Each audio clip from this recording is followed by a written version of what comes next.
Bab 134. Jadi, acaranya mau gimana? Tanya Kalandra kepo. Katanya nanti sore, baru mau main lagi. Sebenarnya dia ambil keputusan gitu karena Widi bilang, enggak enak kalau sampai bentar-bentar ketemu, cerita Sofia lagi. Ya sudah, hari ini jangan pada pulang dulu. Pulangnya besok saja pas rombongan Pak Mahesa juga balik ke Jakarta. Kalau kesana-sana mainnya kan repot, balas Kalandra. Sofia langsung mengangguk setuju. Ini Mbak Azura gemesin banget sih. Nanti sekalian tolong masukin ransel ya, yang mau aku bawa kerja. Tuh langsung senyum kegirangan. Hahaha. Kalandra heboh. Papa masa anak sendiri mau dimasukin ransel? Tegur Sofia yang tengah memakaikan pakaian bernuansa stroberi juga kepada Azam. Bedanya kalau pakaian Azura disertai bandana, punya Azam dilengkapi topi. Sekalian sama mamahnya juga enggak apa-apa dimasukin. Nanti deh, kalau sudah boleh dibawa liburan, kita liburan bareng, ya. Sekalian papa sama mama, mau bulan madu lagi, ucap Kalandra yang mengakhiri ucapannya dengan tertawa. Sofia hanya tersipu sambil menggeleng. Suamiku mulai error. Ucapnya yang malah makin membuat Kalandra terbahak. Yang dirasa-rasa, kayaknya aku masuk angin. Enggak enak banget. Keluh Kalandra yang kemudian naik ke tempat tidur bahkan berangsur merebahkan Azura di sana. Untung aku masih nifas. Kalau enggak pasti dikira lagi isi lagi dan papa yang dikira ngidam, ucap Sofia. Kalandra yang meringkuk langsung cekikikan. Jangan secepat itu. Yang kemarin saja masih membekas. Aku masih lemas ingatnya. Bentar. Beresin Mas Azam dulu. Nanti baru kerokin papa, ucap Sofia. Gitu saja, takutnya malah aku tumbang, balas Kalandra. Jangan dong. Bentar, Pak, ucap Sofia yang buru-buru mempercepat kinerja. Sekitar pukul 9, Kalandra yang ketiduran setelah dikeroki, sengaja Sofia bangunkan. Sesuai rencana, hari ini suaminya hanya kerja setengah hari, ditambah Kalandra yang memang tidak enak badan. Kamu bikin Pak Haji patah hati lagi ini. Ucap Kalandra ketika memergoki Widi di ruang keluarga. Di karpet lantai, iparnya itu tengah menemani anak-anak bermain. Karena sekelas Aedan yang belum ada 2 tahun saja sudah tidak mau diam dan benar-benar aktif. Sampai-sampai, pemandangan rumah rapi sudah tidak pernah menghiasi kediaman Pasana. Pasti saja ada mainan yang terserak bahkan kadang menyempil. Tak jarang, mereka akan terkejut ketika tak sengaja menginjak atau malah menindih mainan yang bunyi. Widi yang duduk sila, langsung tersipu. Ia tahu maksud Kalandra. Bakalan ada yang sibuk rebonding sama smoting janur kuning ini alamatnya. Lanjut Kalandra yang menerima sepatu kerjanya dari Sofia. Mas, lirih Widi. Sofia berangsur duduk di sebelah Kalandra. Kamu dari tadi belum duduk, yang? Ya ampun Miri baling-baling. Tegur Kalandra. Baru beres, yang. Dan ini beneran baru mau santai. Ngantuk juga, balas Sofia sambil meringkuk dan bersandar pada bahu Kalandra. Ya sudah Mbak istirahat. Aku masih di sini, dan anak-anak pun anteng. Akur mereka kalau suruh berantakin mainan, ucap Widi yang kemudian berkata, kembar masih tidur, kan? Ia berangsur berdiri. Ya sudah. Yang, kamu istirahat saja mumpung ada Widi, takutnya kamu juga tumbang. Kalandra sampai membimbing Sofia masuk ke kamar mereka. Sambil melepas kepergian Sofia dan Kalandra, Widi kembali mengawasi ketiga anaknya yang masih anteng main. Malahan, Aidan yang selalu rusuh, membuat setiap mainan berantakan dan tak segan merebut mainan yang tengah dimainkan anak Widi. "Mas Aidan kok enggak mau diem, Mama?" "Nakal," keluh anak tertua Widi sampai menjauh dari Aidan. "Kakak, Mas Aidan enggak nakal. Mas Aidan cuma terlalu aktif."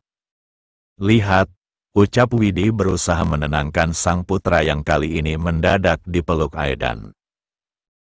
"Tuh kan, Mas Aidan sayang banget ke kakak." Buktinya langsung dipeluk gitu. Tak lama kemudian, Kalandra keluar. Ia tak lagi pusing, apalagi meriang efek khas masuk angin setelah sampai di keroki dan mengambil waktu untuk tidur penuh. "Sekarang Mas Aidan sudah jadi jagoan loh." "Hati-hati pokoknya," ucap Kalandra sambil menahan senyumnya kemudian membiarkan kedua kakinya didekap erat oleh Aidan. Mungkin efek sedang serba gemas, kepadanya pun, Aidan berusaha mengangkat. "Ya nggak kuat lah, Mas. Sini, Papa yang gendong Mas." Gemas Kalandra yang lagi-lagi tertawa. Ia sampai mengangkat-angkat tubuh Aidan hingga bocah itu terbahak kegirangan. Widi yang masih memakai masker layaknya orang dewasa di rumah, Kalandra langsung mesem. Berharap, nantinya Sekretaris Lim juga sehangat Kalandra kepada Aidan. Muara kasih ayah sambung yang sampai melebihi ayah kandung. Tak ada yang menyangka Kalandra hanya ayah sambung Aidan. Begitu juga keluarga Kalandra. Semuanya begitu tulus hingga Aidan juga sangat dekat bahkan ketergantungan kepada Kalandra sekeluarga.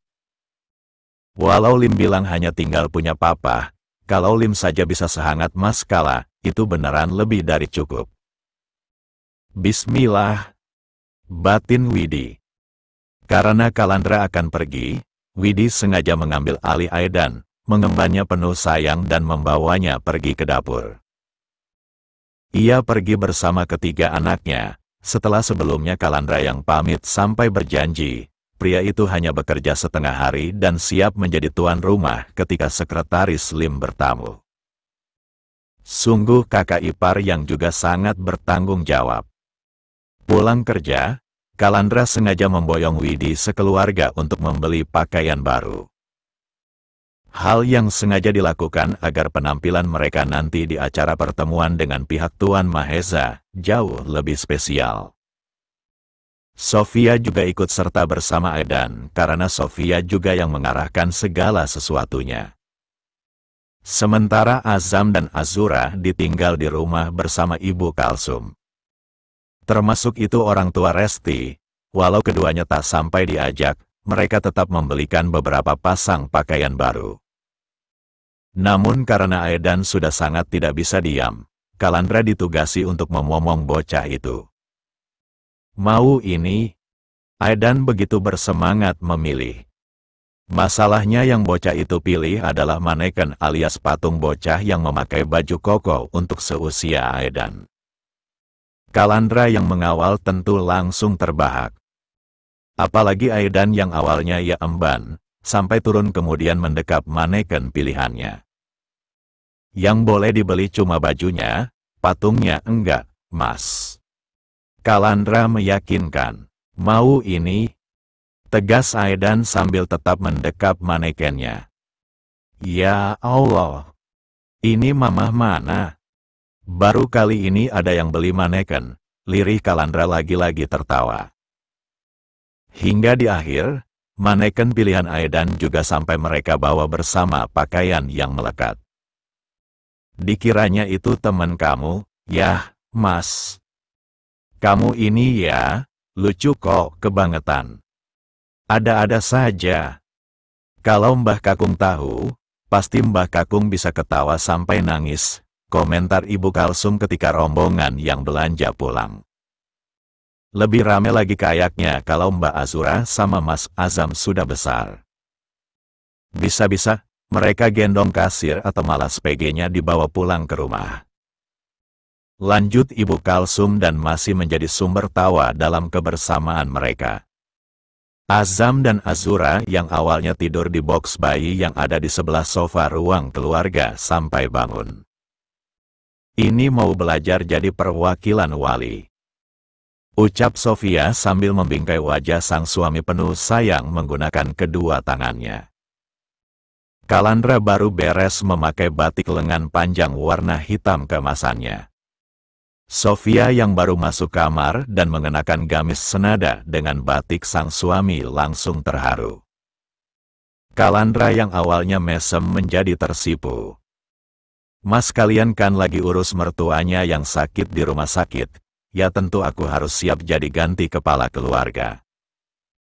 Besoklah kalau nikahan, mas kalian wajib yang jadi wali, ucap Kalandra lirih. Ia memang tersenyum, tapi hatinya sudah langsung melau karena terharu.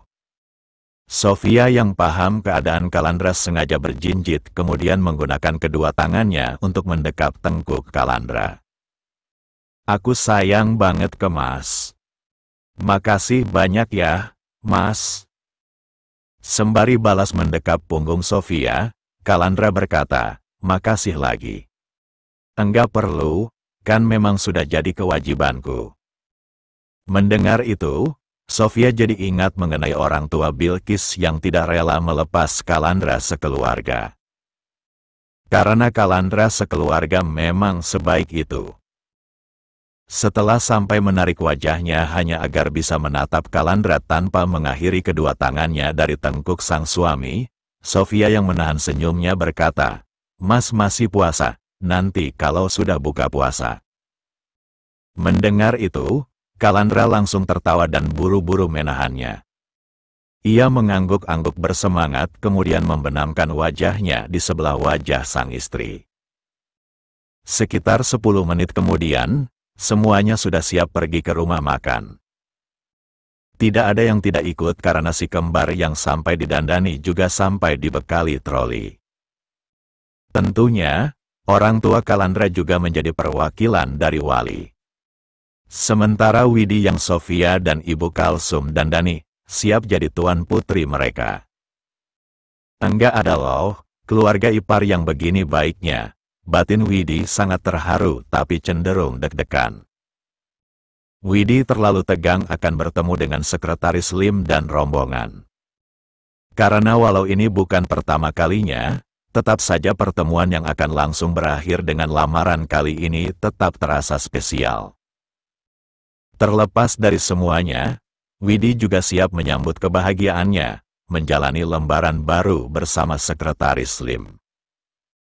Walau jarak dari rumah Kalandra dengan rumah makan Sofia tidak begitu jauh, mereka sengaja menggunakan mobil untuk kendaraannya. Mereka menggunakan mobil berbeda, menjadi 2 rombongan. Satu mobil disetir langsung oleh Pasana dan berisi orang tua, sementara mobil Sofia disetir langsung oleh Kalandra dan berisi Widi dan anak-anak mereka. Kini sudah pukul 5 sore lewat 5. Ketika Widi memastikannya melalui layar ponsel yang baru ia nyalakan. Di sana ia mendapati pesan WA dari sekretaris Lim dan memang baru masuk. Berbunga-bunga rasanya walau bunga yang Widi rasa dan benar-benar membuat wanita itu bahagia, tak tampak. Namun Kalandra dan Sofia yang diam-diam kerap memantau Widi melalui kaca spion, tetap bisa merasakannya. Apalagi mereka paham, bersama calon pasangan kali ini akan jauh lebih membuat Widi bahagia. Di tempat berbeda, di rumah sakit Ibu Muji dirawat, Dr. Andri baru sampai bersama sang putri. Di ruang VIP yang ada di sana, Ibu Muji yang terbaring kaku bak mayat hidup, tak hanya sendiri karena ada sang suami yang menemani. Pak Ardi selaku papa Dr. Andri, mendengkus pasrah. Membuat Dr. Andri yang mendapatkannya sudah langsung berasumsi buru asteriska.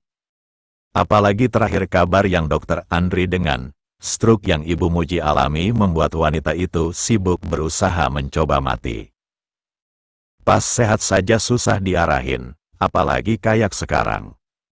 Ya sudah, Papa istirahat dulu, ucap Pak Ardi yang membiarkan tangan kanannya disalami dengan sangat takzim. Kali ini giliran Dokter Andri yang mendengkus, menatap pasrah keadaan sang mama. Menuntun sang putri, ia makin mendekati Ibu Muji. Mama sudah sembuh.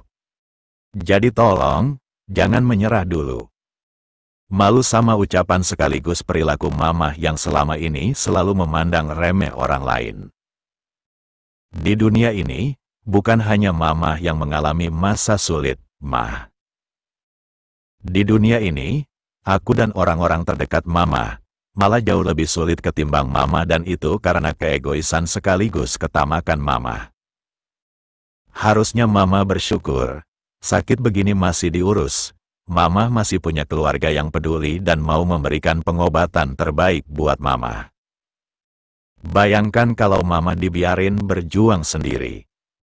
Bayangkan kalau kami sampai menghalang-halangi pengobatan yang juga menjadi kebahagiaan mama, seperti yang selama ini mama lakukan kepadaku. Dokter Andri berbicara panjang lebar, mengiringi air mata Ibu Muji yang akhirnya berlinang. Mama beneran payah, bakat menghina orang, tapi sekali sakit langsung menyerah, lanjut Dokter Andri yang melepas sang putri menghampiri Pak Ardi di sofa ruang sebelah. Kalau masih sehat saja merepotkan, apalagi kalau mama sampai sakit. Kesal Dokter Andri. Ya makanya, mama pengen mati saja. Isak Ibu Muji dengan suara yang terdengar tidak jelas karena efek stroke yang dialami memang membuat pita suaranya sampai terganggu. Mulutnya yang biasanya terbuka lebar di setiap menghina sekaligus merendahkan orang saja, kini sangat terbatas hanya untuk sekadar terbuka. Selain bibir Ibu Muji yang menjadi miring-miring tak simetris. Kasih mama racun. Mama malu kalau orang tahu mama begini, rengek Ibu Muji dan membuat Dokter Andri merasa makin depresi. Karena seperti apa yang Pak Ardi rasa, saat sehat saja, Ibu Muji sulit diarahkan. Apalagi dalam keadaan sekarang dan menjadikan ingin mati, sebagai nyanyian. Melihat mobil Sofia dan juga mobil Pasana memasuki area parkir, Pak Haji sang musafir cinta yang masih memakai kacamata khusus, langsung was-was. Sempat membuka kacamatanya untuk mengawasi lebih saksama, nyatanya ulahnya itu malah membuat penglihatannya tidak jelas hingga ia buru-buru kembali memakai kacamatanya. Tentunya, ia yang awalnya sudah duduk santai di meja dekat pintu masuk, buru-buru mendekati mobil Sofia. Tampak Kalandra yang baru saja keluar dan memang mengemudikan mobil. Kemudian, pria itu membuka setiap pintu, dan terakhir pintu sebelah kemudi. Sofia yang ada di sana, dan Kalandra berangsur membopongnya dengan dalih. Demi keamanan jahitan selain Kalandra yang takut sang istri turun bro.